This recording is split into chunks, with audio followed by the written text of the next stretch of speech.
Ahead and since we don't have officers yet, and we soon will, first of all, thank you all for your willingness to reconvene. It's great to see so many faces from the last time. A couple of new faces, and they're here tonight.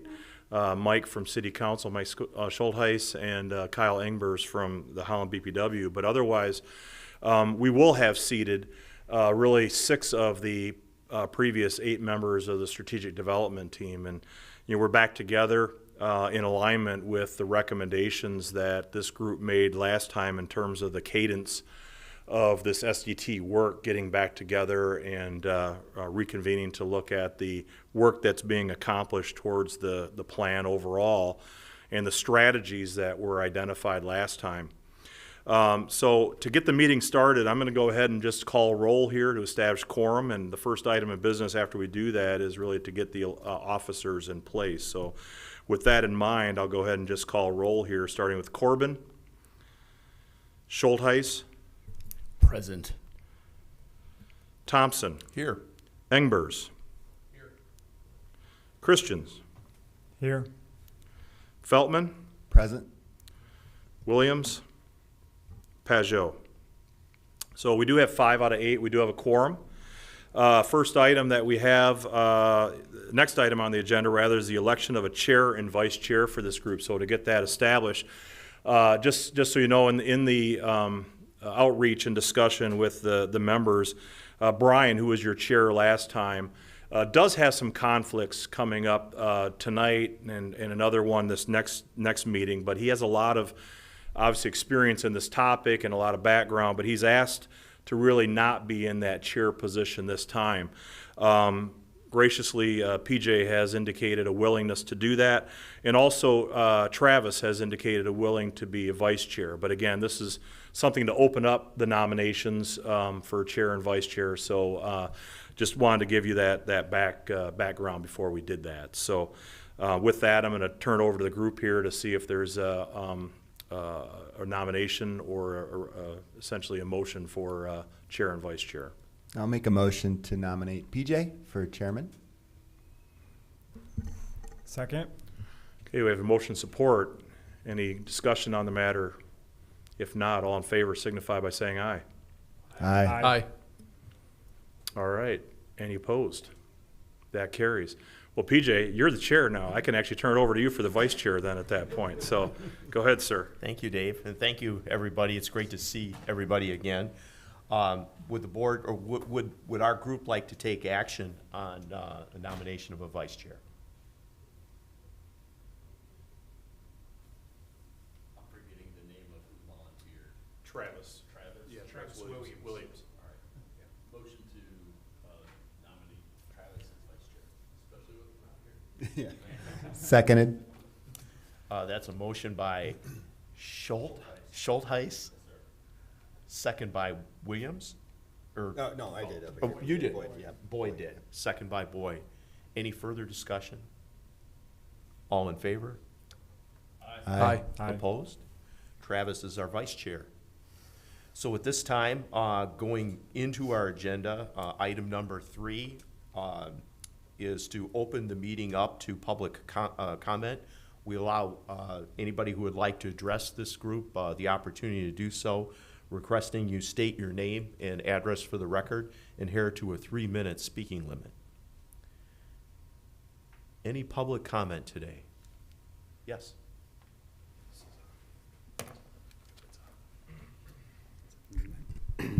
I'm Mike Philbin at 244 West 12th Street. I'm here representing Citizens Climate Lobby, which is a group of local residents advocating for reduction in carbon policies that lead to reduction in carbon emissions from national down to local scales. And I must say we're really excited that Holland has strong and ambitious goals to implement clean energy, and we're looking forward to following the work of your committee as those goals are updated and seeing how we can help to go from goals to implementation. That's all. Thank you. Any additional public comment today? Hearing none, we'll close public comment. and move to agenda item 4, which is reviewing previous adopted goals, strategies, and targets. I'm going to just get up a minute here to introduce some of the staff members and then turn it over, really. For a good part of the process here, you're going to be hearing from some of the staff members that are going to identify. Keith and I were pretty involved last time and certainly continue to be here and be available to this group. But you know, the lion's share of the work really from a staff perspective is going to be done by some of the others that are in the room today, and also another one who is not present today but will be at different points of the process as well. But starting to my right here, Joel Davenport is our operations director at the BPW and responsible for all of our power generation portfolio and energy markets procurement, and also our planning engineering team, in addition to other responsibilities at the BPW. Joel will be kind of the principal leadership person from the BPW interfacing with this group on an ongoing basis going forward. Andrew Reynolds is our manager of conservation programs now. I think we've changed it. Efficiency programs, thank you. I know, because we're not just getting in the business of electric efficiency, but also water demand management is a key topic for us, and his group is handling both of those things. He's been handling our energy waste reduction programs at the Holland BPW for many years, he and his team, as well as interfacing with Dan Broersma, who's the other staff person from the city that I would be mentioning in terms of advancing the work of the Holland Energy Fund's programs, such as you'll hear about Home Energy 101 and 201 and Business Energy 101 and other programs that are supported and funded by the Holland Energy Fund in advancement of the community energy plan. So Andrew's going to be the one coming up here and presenting in a little bit. Back here is Joe Sikma. He's our energy analyst at the BPW. Joe did a lot of work actually in his previous role working with the ODC network during your last engagement on benchmarking other communities and bringing some of that information back to you. And he's now working with us at the BPW. We're very fortunate to have him, working in areas that are procuring these renewable energy sources into our portfolio, but also working with disassociated certificates of renewable energy as well as part of our compliance program. And so Joe is a available resource to us as well. So that's primarily the group here, in addition to Keith and I, who are going to be pretty much kind of standing back here and helping out as needed, but really primarily that's the group. And so really I want to introduce Andrew for this first part of it, as he's going to get up and walk you through a presentation that pretty much covers items 4 and 5, and hopefully gets you into a position where you can do some Q&A and discussion around that as we review. And hopefully you had a chance to look at the attachment here to review this group's work from last time, but then also what's happened since then and what kind of accomplishments have we had and where have we run into any issues, what's going well, maybe what's not going as fast as others. So Andrew, I'll turn it over to you.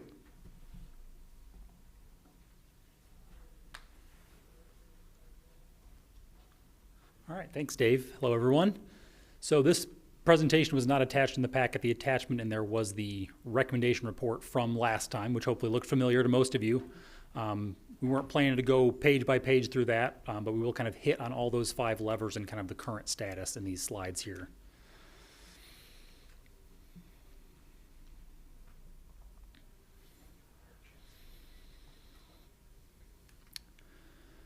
As you recall, we had the 5 levers that were decided on by this group last time: electric portfolio, building energy consumption, transportation, education, and carbon offsets. That's what's been guiding the strategy work to implement those we've been doing since 2021. Right after you all finished that last effort, we did carbon evaluation.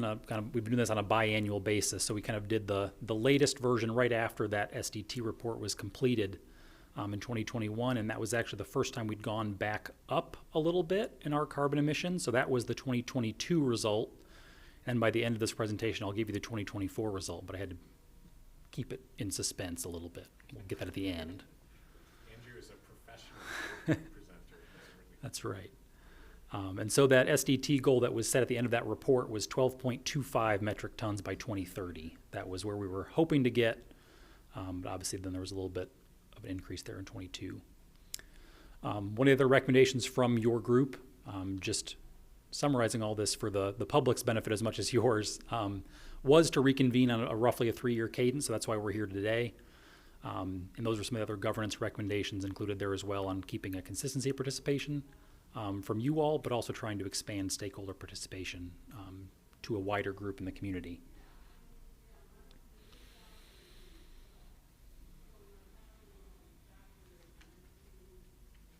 We've already mentioned the roster changes, so I won't dwell on those. So there's the new group.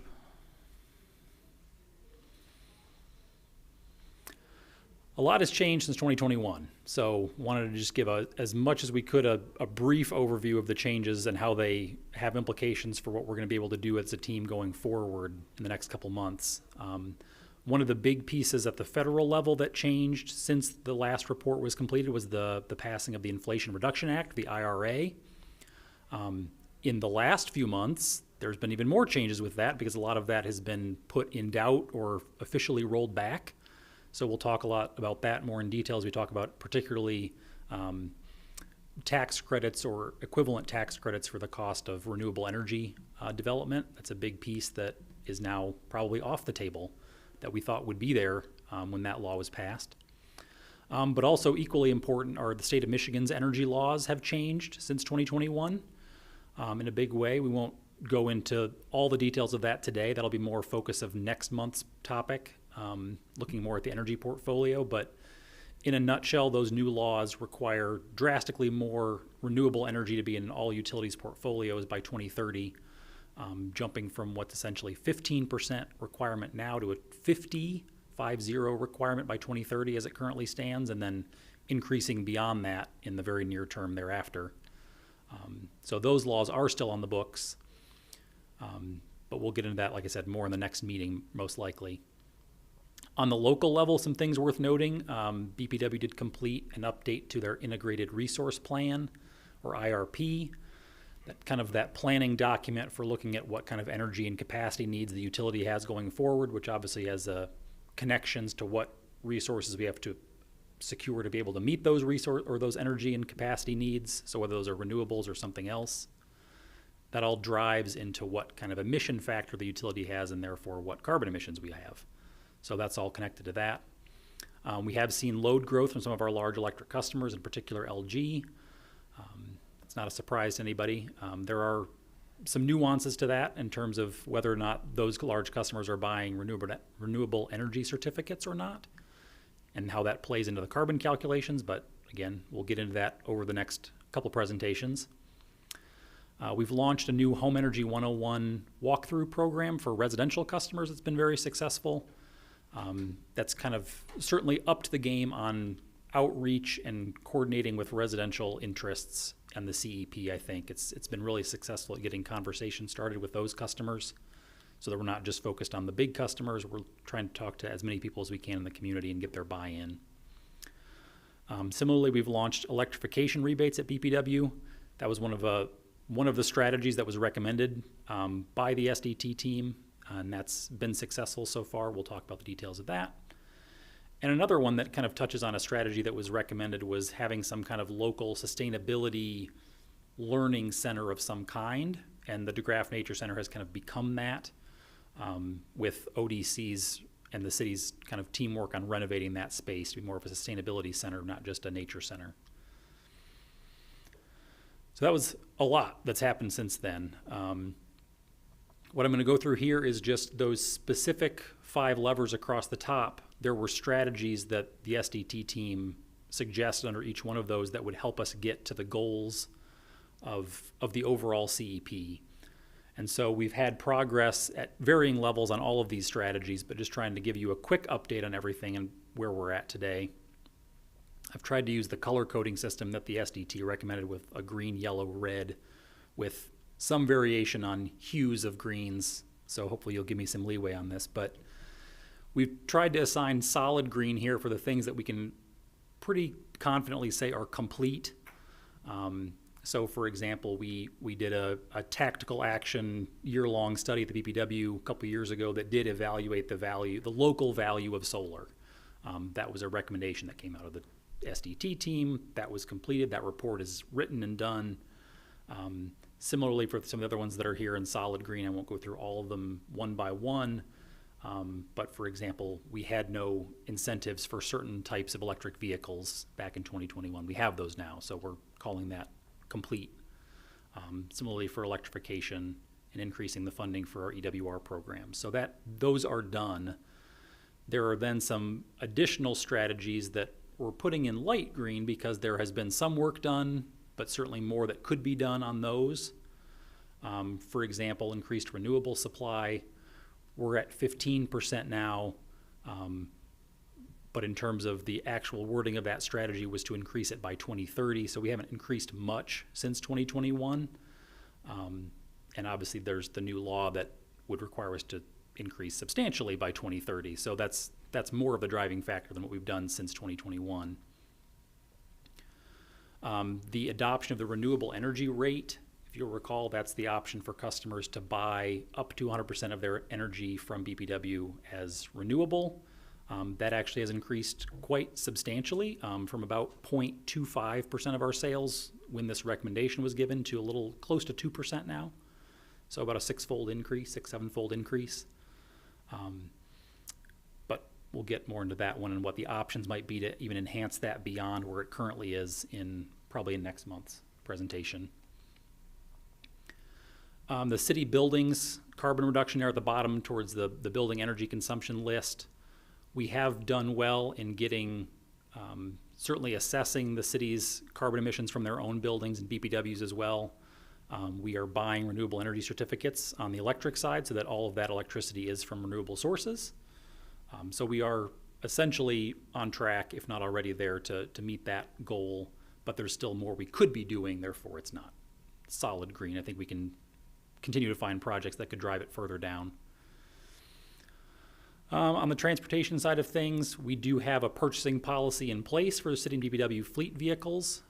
However, due to multiple things, not the least of which being supply chain issues following the pandemic, that policy states that we evaluate them, but it doesn't say that we must buy electric vehicles in all cases. And so not all vehicles purchased since 2021 have been electric for a multitude of reasons, but that one is one that we at least have the policy in place. And that has led to the purchase of some vehicles that are not conventional gasoline vehicles, but not to say we have every vehicle in the fleet is now switched out by now. Feel free to stop me for questions or interpretations on these two. I'm talking for a while, but education, these ones are a lot harder to say definitively at any point that we're done, because there's never going to be a spot where we've informed everybody and no one needs any more information. But in terms of making information more easy to find and ubiquitous, we feel like we've made good progress on that one since 2021. The Home Energy 101 program is certainly part of that. We've started sending out, if you're a residential BPW electric customer, you got a catalog in the mail this summer and last summer that outlines all of our programs that we didn't used to do. It's kind of a way of summarizing all the opportunities that customers have to engage with us. So that's we've gotten a lot of good feedback on that. Along those lines, the clarifying what's in it for me question, again, we think we've done a good job of expanding on what we're offering in that regard, but always more to do. And creating partnerships. This is probably the most aligned with, again, kind of those Home Energy 101 programs. Because if you're familiar with that program, if you're not, Home Energy 101 is based on partnerships between the utility and the city with local nonprofits. So they're the ones going out into the community and doing these home visits. We train them up on building energy science. They go out and actually do the visits. So we've developed this network of partnerships that's helped build trust and get into a lot more homes than we would have otherwise if it was just a city-only or a BPW-only program. Partners-wise, we've had a total of at least 10. They kind of fluctuate throughout the years based on staffing of those different nonprofits, on who's been trained and not. But yeah, at the moment we've got anywhere between 8 and 10 nonprofits on board, and they get paid for their participation in the program, so it's kind of a benefit to all parties. And we've gone through roughly 600 homes since 2022. Finally, on the carbon offsets piece, I mentioned that one. I guess that was the carbon offset program that was proposed in 2021 has really been implemented thanks to ODC's efforts, and I'm sure if Travis was here, he could talk more. But we do have the Community Carbon Fund that is in place now. We think there are opportunities to grow the participation in that program, but the actual entity has been created, which did not exist 3 years ago. Moving on from light green to things that we're calling kind of a yellow category. A lot of these are in building energy consumption. The strategy was specifically to consider building energy disclosures. We don't currently have any requirements for buildings when they're being sold to disclose their energy use. But on the other hand, I don't think we really have considered what that would take if we did do that. So that's why it's yellow, because it's really not been started either. So kind of similarly with some of the other strategies in that section, investigating financing options, this was looking at a couple different things, one of them being PACE financing. It just hasn't taken off very much, so we haven't really needed to promote it, or there's maybe a need to promote it, but we haven't found the time to fit that in with other strategies in terms of prioritization. So that could be one that we focus more on as a group this year. Business carbon disclosures, same thing. We have no process in place right now to require any business to disclose that. That would certainly help with some of the reporting we're doing in terms of calculating our overall carbon footprint. For example, LG's purchase of renewable energy certificates.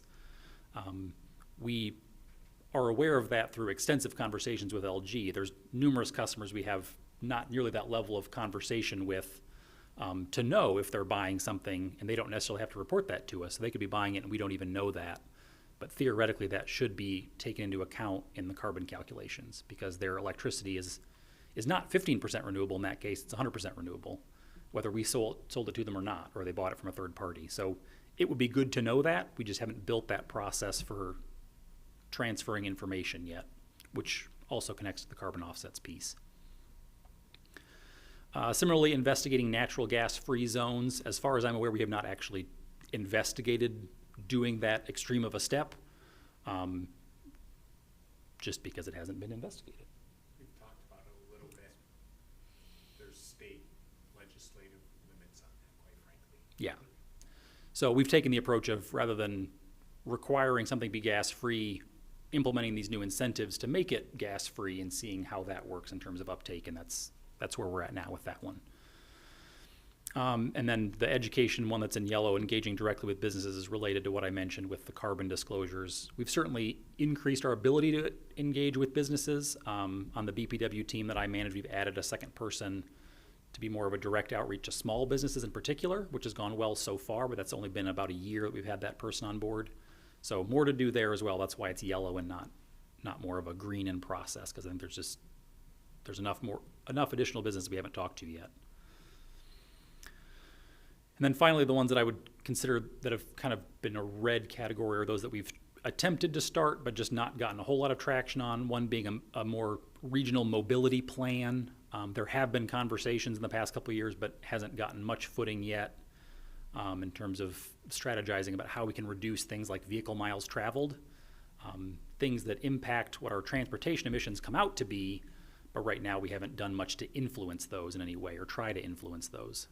Obviously that's a big lift, but that was a strategy we haven't had much success with so far.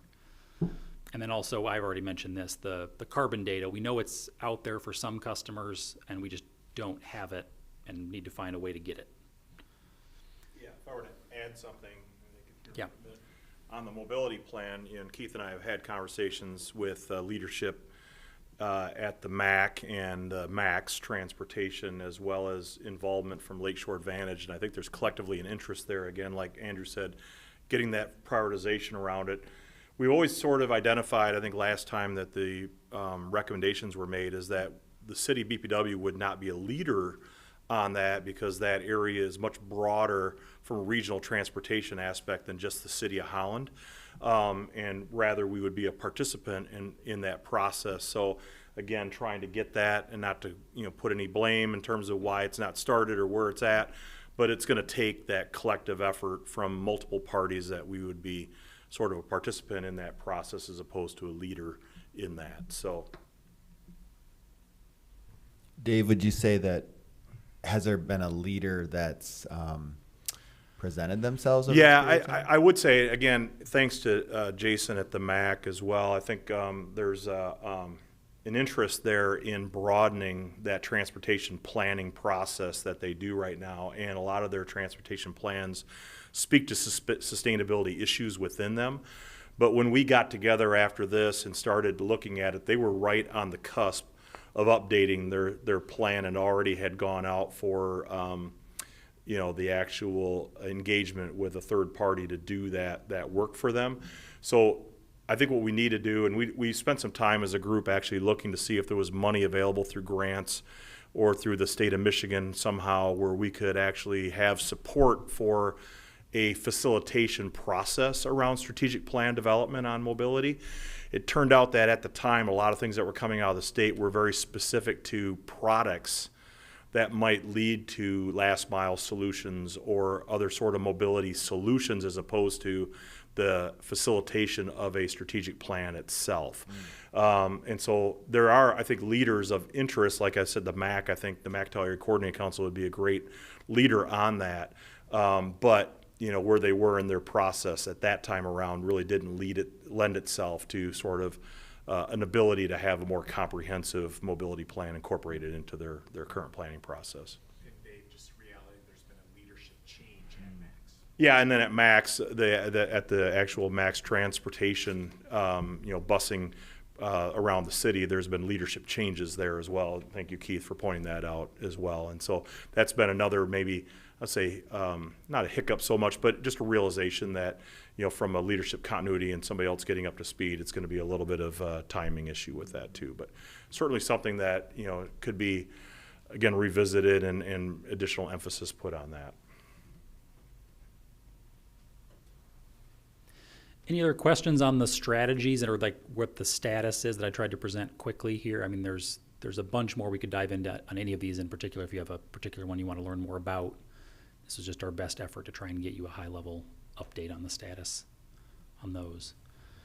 If not, Good for now. Yeah, great. Okay, I'll move on into the 5 levers. We have a slide on each lever in particular because in addition to the strategies, there were also targets that were included with each lever. So these are the targets that more tie to the math and the ability to achieve that 12.25 metric ton goal. Basically, if we don't meet most or all of these targets, we're going to have a hard time meeting that overall goal. So similarly, I've done the green, yellow, red on the targets to give you a little bit of a status update as best we can at a glance and tried to include some other relevant information here to the side. So one of the big targets, obviously, for electric portfolio is whether or not our what we call our emission factor. So that's how much carbon is emitted per unit of electricity or megawatt hour, kilowatt hour of electricity. That's changed quite a bit over time in Holland because we've changed where we get a lot of our power from. So the biggest change is obviously from switching from the JDY power plant to Holland Energy Park. That was responsible for essentially a 50% reduction in that emission factor overall. And so right now we're currently at about 56% reduced from 2020 or 2005 levels, which was the baseline year set in the goal. So if we were at 50% renewables by 2030, we would achieve that 70% reduction, certainly. It's just how we get to that 50% renewable level is the bigger question. So that's going to be what we go into more in depth next time. Yeah, and the pieces that are still coal in that stack there, and those are weighted averages of how much those resources actually contribute to the overall emissions. We've got Campbell and Green, the J.H. Campbell plant that was almost retired. Is that fair to say? Real close. And then the Bell River plant is currently being planned to be converted to natural gas, which would put it more comparably with HEP, not quite as efficient, I believe, as HEP, but better than coal, certainly. It'll be more like our peakers. It'll also run a lot less. There we go. So yeah, so that will, both of those will have impacts on the stack of our carbon emissions from a emission factor perspective. Why have the peakers gone up since 2015? It's more about as a fraction of where the emissions come from. So that doesn't necessarily indicate that they've run more or less. I don't know that offhand, but as a fraction of the emissions, because they are less efficient natural gas, as a fraction of our overall emissions. They just have a bigger piece of the pie. Oh, I thought it was in pounds per megawatt hour, so. Right, but it's still a weighted average, Still so it's weighted. not, they haven't emitted more. It's just because some of the worst resources dropped away as a, overall, that's our number. Yeah, And then, but Andrew, they would be like running more hours in 24 than in 2010. that's fair to That's say. correct, right? Yeah, I think part of it, it's a reflection of the market, for power, when they're economical to run now versus when they were in the past. Part of that is probably due to some additional intermittent resources out there, so, something needs to make up when all of a sudden the cloud cover comes over, those types of things, and you'll have a price signal that may trigger those peakers to run a little more. There's Yep, different good factors question. that could lead to that. Yep.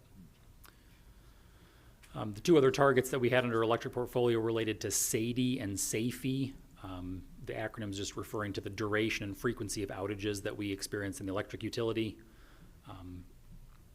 Both of those have maintained their high ratings, I believe award-winning ratings. So safe to put them in solid green for that perspective. Obviously, we have a harder time convincing customers to switch to electric appliances and things if we had a lot of outages for long durations and frequency. So obviously, there's a connection there. So, any questions on electric portfolio? Again, that's basically the focus of August's meeting, or at least a big focus. So we'll get much more in detail, but as a status update, that's where we are with electric. So yeah, Joel will be talking about the integrated resource plan, all the implications and cost implications from that next time. Building energy consumption, there were a lot of targets here, just like there were a lot of strategies. I think maybe I'll hit on the tables on the right side of the slide first. In terms of where we were at a couple years ago before the SDT, well, basically as the SDT was meeting, so those 2020 totals versus where we are now. Electric use overall is up in all sectors, residential, commercial, and industrial. However, the chart below tries to account for the number of actual accounts that exist. So electric use is up, for example, residential on an 8% overall basis, but we've had a lot of new accounts added since 2020. So on a per account basis, it's actually down 1%.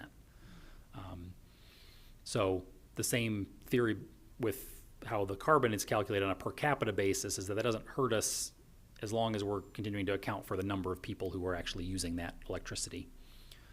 Commercial and industrial are both up. Industrial, the number matches 70% in both cases because the actual number of customers actually hasn't changed, and that's driven largely by LG's growth, and so that 17% is not to say that all industrial customers are using 17% more than they did 4 years ago. It's just at some point you got to present the number some way, and that's the way this table is showing it, but that's the story behind that. Similarly with the gas use that jumps out at you on commercial being up 41%. The way SEMCO has their customer categories, we've kind of lumped them together, but that's a really big increase in a couple of big gas users on the very high end of that commercial category that we've defined. So it's not everybody's using more gas. It's some big users are using more. And gas use is also a lot more susceptible to the weather in the given year that we're monitoring for. So 2020 versus 2024 was actually a pretty warm winter in the 23 to 24 year. So that's why we're expecting gas is down.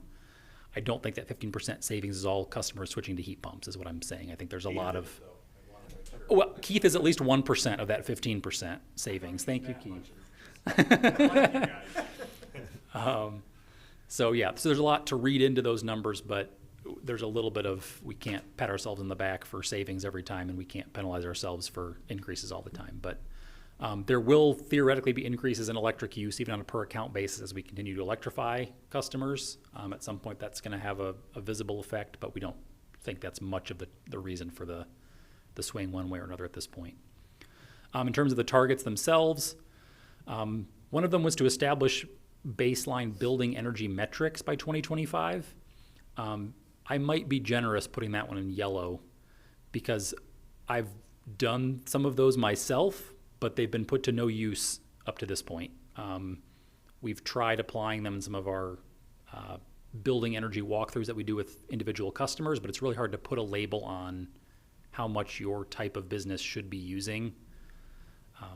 It's just tricky to do. So, and then what we actually use those numbers for wasn't fully defined. So I think there's more work to do there. Yeah, Jeff. I guess related to that, is that something that's you attempted to do just for commercial and industrial, or was that something for residential as well? Like, when you do the Home Energy 101 visit, do you say, wow, your gas bill is really high compared to Yeah. other people? I know there's some of that in SEMCO reports and whatever, but is that something that's... Yeah, that's one of the nice things that Home Energy 101 does do, is that it compares the user to the other houses on their street. Because obviously a residential average across a community that has houses that are 10,000 plus square feet and apartments that are one bedroom doesn't get at what they should be using if you walk into any average house. So we try and compare with ones on the street. So we'll take their electric bill data and just say, hey, you're 10th out of 30 on the street, 10th highest. So you're using more than average, but that gives them a little bit better context. And that's the kind of thing that I think SEMCO is able to put on their bills that we don't at this point, but. I think, again, going back to last time, just a reminder here, one of the things that we struggled with is that we knew we wanted growth. You know, industrial growth was a good thing. LG growing was a good thing. Other diverse businesses growing. How do we maintain growth and yet still sort of incentivize or encourage energy use per widget or energy use per whatever they're making in that particular industry to be better? And I think that's really where the trickiness is. How do we get in some sort of classification of businesses and get some sort of normalization around a metric to help sort of be a benchmark for future, driving of that energy performance at that kind of level. Residential is a little easier, as Andrew says, going into these businesses and trying to do something because of the spectrum of different work that's going on there and the machinery that would be in place.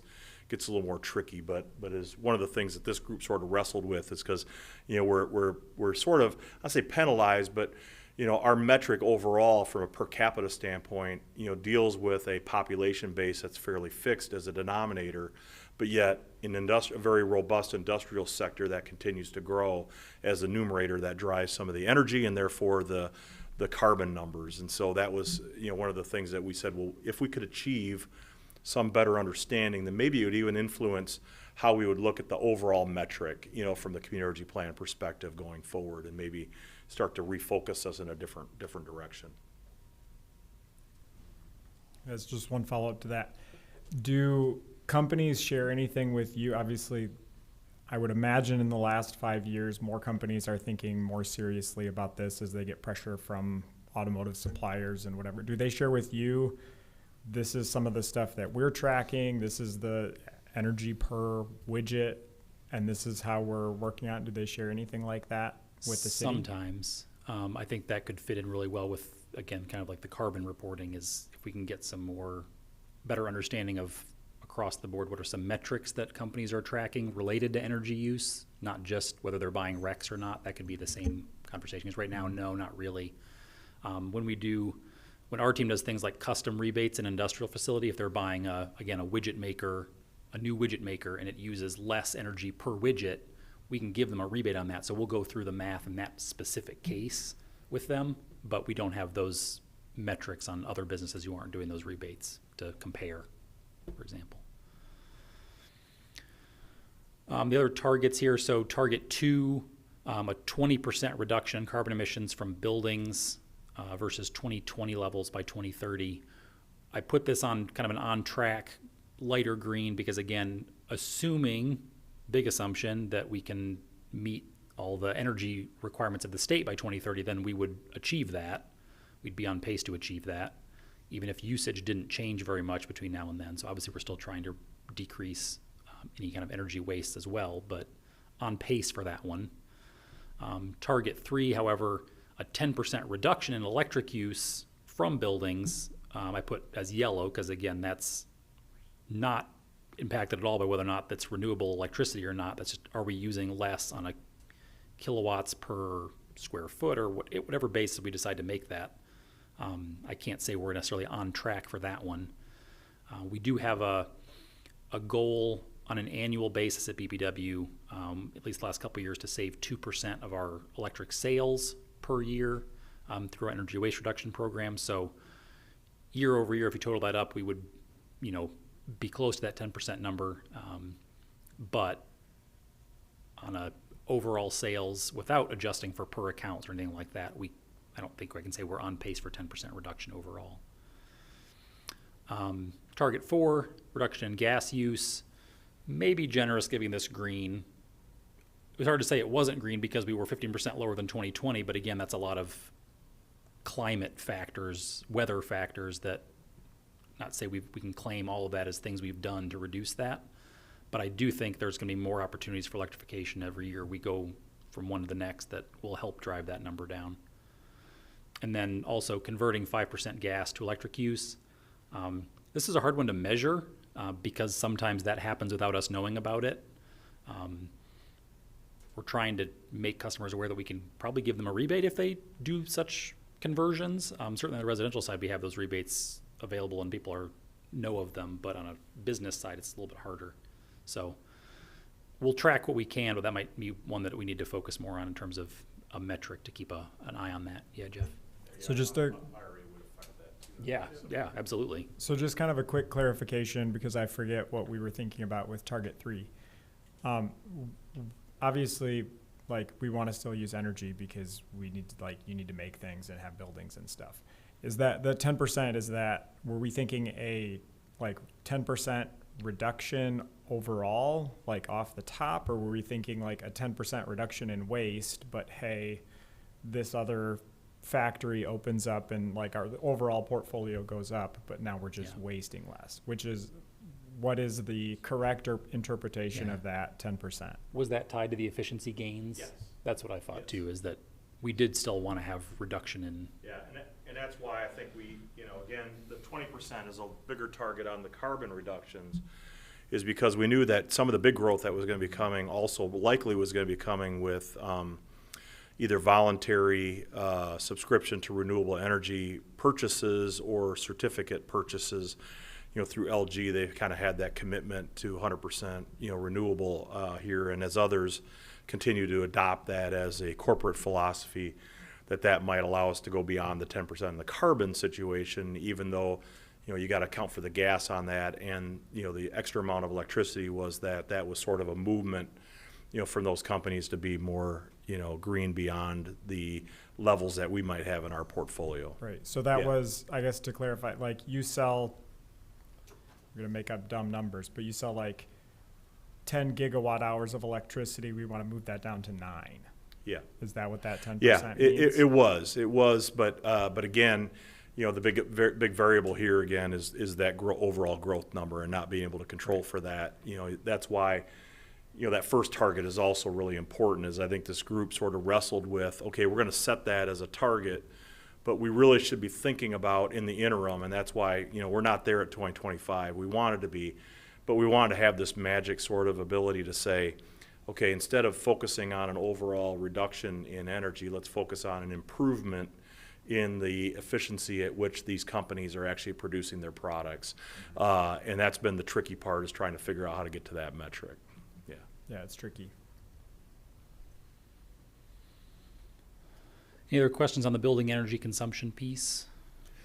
The only thing I'm wondering, when we get to this lever later, what about trying to just pull seasonality out of this with, heating degree days or cooling degree days across years? So we can try to get out, seasonal effects from year to year and get closer, one step closer to maybe what's underlying with widget making, for example, in the industrial section.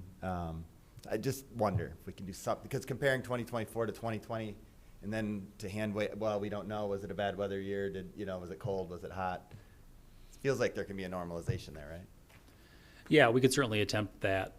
Just strip out one big variable so we can really see it. I don't know. But then, Sort of. yeah, But it's better than not, right? And We say, could well, attempt that year it. was hot. Like, let's see cooling degree days or heating degree days in total for the year, something. I don't know. Something? It's a step. Probably better than that. Gets us one little peel the onion closer, maybe. yeah. The last time we talked about weather normalized data was the Georgetown Energy Prize, which if you remember was a couple years ago, quite a few years ago. I know, grumble. That was one that was supposed to give a prize on a national basis for a community that reduced their energy the most. But it was weather normalized because these communities were all over the United States, so you couldn't say that someone did better than someone else if they were in a different state. We haven't done any weather normalization since then because we are here and we're not going anywhere. And if we emit it, we emit it. We can't say, well, we emitted a lot, but it's because it was hot. We did it. It's done. So we can explain it much better, or like read into, was this us or was this nature that made it high? But the end of the day, we emitted it.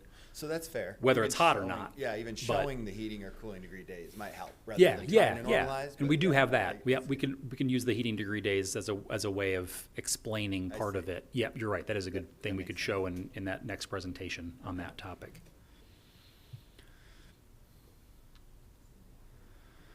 Transportation. Target one here was that all charger types for electric vehicles would have incentives by 2023. We met that. And then I guess jumping over to the bullet points because they're related to that, EV adoption. We've set up a data sharing agreement with the state of Michigan to get these registrations essentially for 49423 and 424 on an annual basis. And so they have been going up, and we are slightly ahead of the registered vehicle trend for the state, but that's not too much to be happy about because it's only about 1% adoption. And with new car sales being only 3.2% for the state of Michigan as a whole.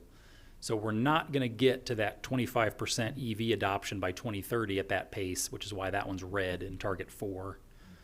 And without getting to that adoption, we also have a hard time getting to target 3, which is the reduction from transportation emissions, because we're not reducing the emissions from the gas vehicles. So the bottom one there is the 5% reduction VMT. That's going to be a really hard one to achieve with any actions that we do. Even a mobility plan will have a hard time reducing that. Interestingly enough, even in 2020 when we had the pandemic, VMT didn't really drop very much. I don't know where people were driving, but they were still driving. So it's like if a pandemic can't impact VMT, I don't know what this group can do, but I have high hopes for you all. So good luck. So, and obviously the target 2, going back to that one, that's related to obviously if we have renewable or as cleaner electric resources, that impacts what the then resulting emissions are from a transportation perspective for those vehicles that do convert to electric. So they're all related, but that's the headwinds on electric vehicles right now. That's the biggest challenge that we've got, and it's not just us; it's nationwide. Especially again, IRA tax incentives for vehicles going away impacts this. So a lot of factors: tariffs, supply chain, car manufacturer decisions that we are not in charge of, but it's still a big piece of our emissions, not quite 20%, but it's still a big piece. So we'd have to keep addressing it as best we can. I think I even just saw Ford rolled back their EV line to switch more towards a hybrid focus as well. Yeah, right? So, yeah. I mean, if people actually bought the hybrids, I guess that would help, but yeah. Education, I've touched on some of these bullet points. I won't go back on all of them. KPIs, though, a target 1, that's not by 2023. That should be by 2020. Well, shoot, that's a typo. I can't remember if it was 2025 or 2030. I think it's 2025, because then the second goal is review and establish goals for those KPIs by 2030 goals. So we have to have the KPIs by 2025. We have some KPIs. I can't say we have an exhaustive list of KPIs to track education. Some of the things we do have tracked are there on the right. Again, these Home Energy 101 visits. We've looked at the data of those people who've done those visits to say that they're doing BPW rebates at a 12 times higher rate than their non-participating neighbors, which is showing the effect that the education is having. So they're learning, oh, there are energy efficiency actions or equipment that I can buy for my home, and they're going out and buying it. So that's a good KPI of actual success of education. We've obviously track events. We have new events. We have participation numbers from events. One thing that a big event that we've added since the last time this group met was what we're calling our Home Energy Expo. We kind of took an existing event, which was a holiday light exchange, and made it into an in-person educational kind of expo, for lack of a better word, because that's all the things we're doing. It's equipment vendors, it's giveaways, it's games, it's all kinds of stuff to get people to come in person to the Civic Center and learn about any number of topics related to home energy efficiency and electrification. So, and the November meeting, if you looked ahead and already had the expo date circled on your calendars, is the same day as what this meeting would be. And so for consideration would be maybe meeting at the Civic Center that day. There are some meeting room spaces that this group could use down there for that particular meeting. And that would allow us to, depending on what this group wants to do, either do additional outreach to get feedback from residents who are at that event, just for your benefit of experiencing what some of the education that customers are receiving looks like. Just the timing actually turned out to be kind of fortuitous. So if want to consider the schedule, that November 12 meeting would be an opportunity to change locations from City Hall to the Civic Center. So the second target under here, like I said, it's related to the first one. So it was to set goals for those KPIs. And then the regional community education centers, like I mentioned with DeGraff, opening at some point this summer with the new focus on sustainability in general. So certainly making progress here, but more to do as everything. Any questions on education? Finally, carbon offsets. We mentioned this already.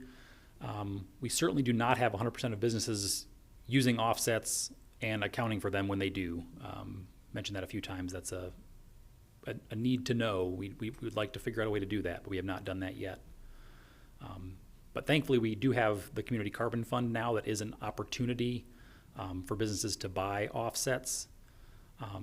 This doesn't necessarily translate to reductions in our carbon calculation. I think is important to note because some of these things and activities they'd be offsetting carbon aren't things we were tracking in the first place. For example, like their supply chain emissions doesn't get travel. These things don't get into what our carbon calculation is today.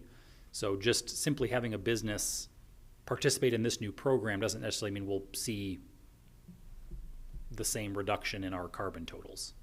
So still good, still things we should be promoting, but it depends on the actual project that's implemented in offsetting carbon, that whether or not it actually impacts our overall numbers. But it helps fund locally beneficial projects. Yep, absolutely. So we'll go into that in more detail in the carbon offsets meeting.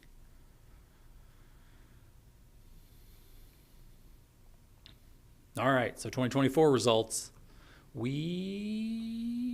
should have made you guess. Survey says. We went back down.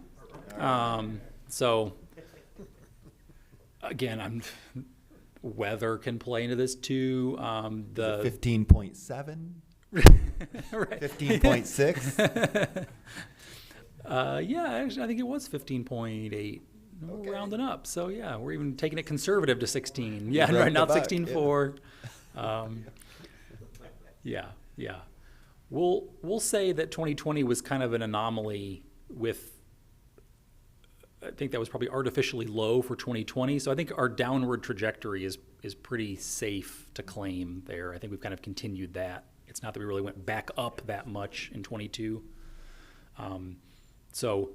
But at some point, we can't just expect to get to 12 by 2030 with what we've got left to do. There's new actions that have to be taken to get us to 12. We can't count on the same things that got us from 24 to 16 to be able to work again.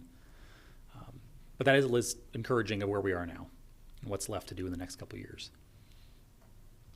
It's worth noting, so I said that we can't count on it. Here's some of the things to really think about here and how well we can count on that going forward. So obviously electric sales, we're expecting those to continue to increase with industrial growth, but also electrification, so that will continue to go up. However, we think that can help us on the overall carbon perspective because of that benefit we see from switching from a gas resource to an electric that's going to be cleaner as time goes along. That will help our carbon numbers.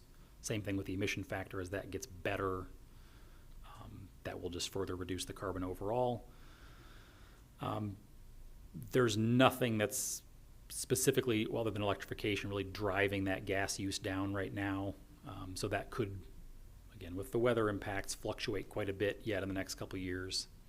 Same thing with vehicle miles traveled. We haven't done anything to date that we can really point to say we've tried to or effectively reduce this. So it's based on real data. Like, these are monitoring stations set up throughout the community that the state is using to track this. It's not surveys. This is real data.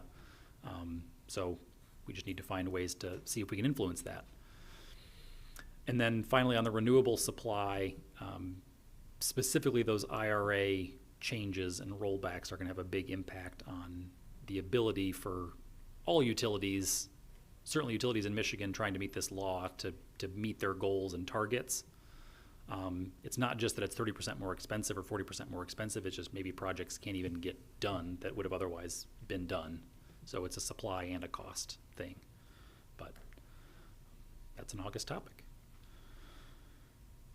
So optimistically looking ahead, if this is just one scenario for getting us there, but I wanted to at least lay it out there for the math's sake. If we did have that 50% renewables achieved by 2030, that would be, and all else was the same, that would bring us down to roughly 14 metric tons per capita on that chart, creeping downwards. If we were also somehow able to get 3,000 additional EVs by then, again, we're about 500 or 600 right now, that would be another half of a ton.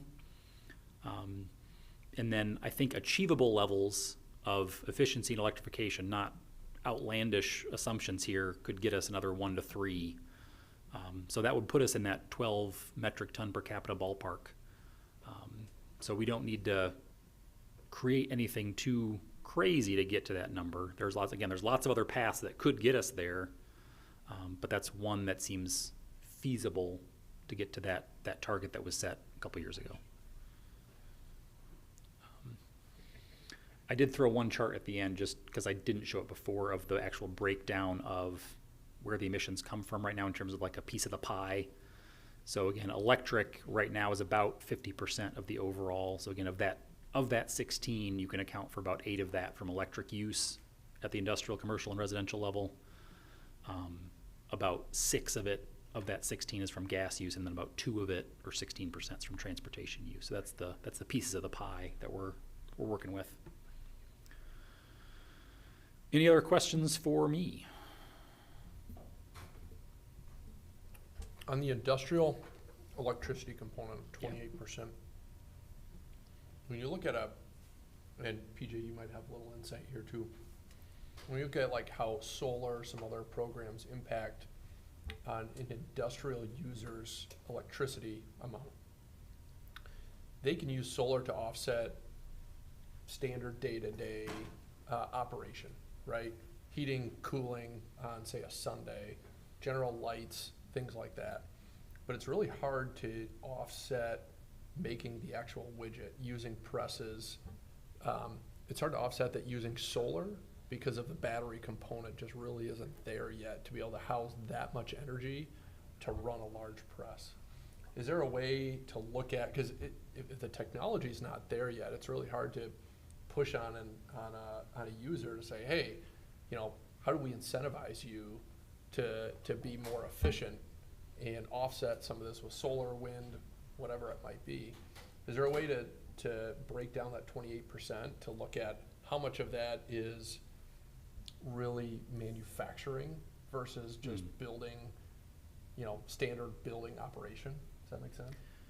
Yeah, I see what you're getting at. I think we could certainly starting with like our key account customers, kind of take a swag at what of those pieces are manufacturing related. I mean, you could look at kind of generally, what are their, what's their electric usage on a non-operational day, right? And that might give you a bit of a baseline, because I think it's gonna be really hard. Yeah, You, and you look at this, you go, oh, it's the biggest item on here, that's the one that we gotta focus on the most. Well, there's a portion of that that's gonna be really challenging to move too much. I mean, some of it's about efficiency, but when we talk renewables, there's other alternatives out there, right? And we do have industries buying renewable energy certificates. Mm-hmm. I think, as you're familiar, we've recently made some substantial changes to our program actually for the elective renewable rate, really trying to encourage that more from industries as well. Kind of back it up, when we started that rate, it was 1.5 cents per kilowatt hour. We're now down to less than 0.5 cent per kilowatt hour. And a lot of that was done, we've made some changes to the program based on really the volume of participants we have now, but also some hedging that we do to get the stability of the rate. So we're really hoping to encourage that. We're also hoping to encourage, because different industries have different drivers for what they need for their own sustainability goals. So one thing we're looking at is creating more optionality in those RECs in the future, where if you need Michigan RECs, we can supply Michigan RECs. If your concern is more price driven and you're open to RECs from anywhere in like the continental US, well, that might be a lower rate. If you're really looking for something that's coming from the BPW's portly based on those drivers, these are things we're trying to do to help provide solutions for the industries. I don't know if that helps, Kyle. But I would say your point's well taken. I mean, if you look at solar, your point's well taken. I mean, if you look at solar, you know, so when you look at some of the to support it, and then either elective, like Joel's saying, elective buying of more than, you know, where we're at in our portfolio to try to incentivize that. Because yeah, within the confines of the actual square footage of a In this, and you permitting Survey Monkey challenge. kind of is.